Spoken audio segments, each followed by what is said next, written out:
Hi mga kauragan! Natikman niyo na ba ang viral na tofu ngayon? At dahil gusto ko siyang tikman, dahil nakita ko sa Facebook na viral siya ngayon sa Pilipinas, ay gagawa po ako ngayon. Ito po ay meron ako ditong isang buong tofu or tokwa. Hihiwain ko lang siya sa square. Depende sa inyo kung gaano kalaki ang gusto nyo. At titimplahan ko po siya ng asin, pamintang durog, kaunting granules, at lalagyan ko po siya ng harina. Depende po yan kung gaano kadami yung inyong tofu na gagawin. So ayan, imimix lang natin siya para mahalo yung ingredients sa ating tofu.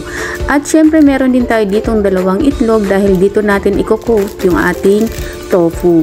At ayan, pagkatapos niyan ay tinimplahan ko rin yung itlog, syempre para may lasa, asin lang naman, at saka paminta, nilagyan ko rin siya. At yan, mag-umpisa na tayong mag-coating mga kauragon.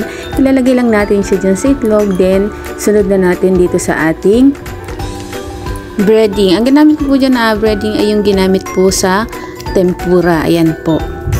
At pagkatapos natin lahat yan, lagyan ng breading, ay yan, yung umpisa na natin siyang iprito hanggang sa makuha natin yung tamang kulay niya at lutong ng ating tofu or tokwa. At syempre lutuin lang natin siya sa mahinang apoy dahil baka masunog yung ating tofu. So ayan, pagkatapos niyan ay tatabi na muna natin siya. Ganyan lang ang gagawin natin sa iba pang mga tofu na kasama nito. At pagkatapos niyan ay gagawa na tayo ng kanyang sauce dito sa kabilang pan. Ayan, naglagay lang ako ng butter dyan at ang aking cream. Naglagay din po ako ng 2 kutsarang mayonnaise. Ang sukat po ng ating cream ay depende po sa inyo kung gaano kadaming sauce ang gusto nyong ilagay sa inyong tofu at kung gaano karami ito. And then tinimplahan ko lang siya ng durog na paminta, granules at saka seasonings. Yung Maggi seasoning, yung parang toyo siya mga kauragon.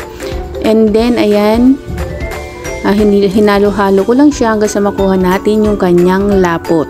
And then ayan na, nilagay ko na siya sa ating tofu. Ayan, napakayami niya mga kauragon. Totoo nga, kaya pala nag-viral ito dahil masarap talaga siya. Ito yung aking version mga kauragon. At nilagyan ko lang siya ng hot sauce, ayan, at ang onion leaves. Ayan, thank you so much.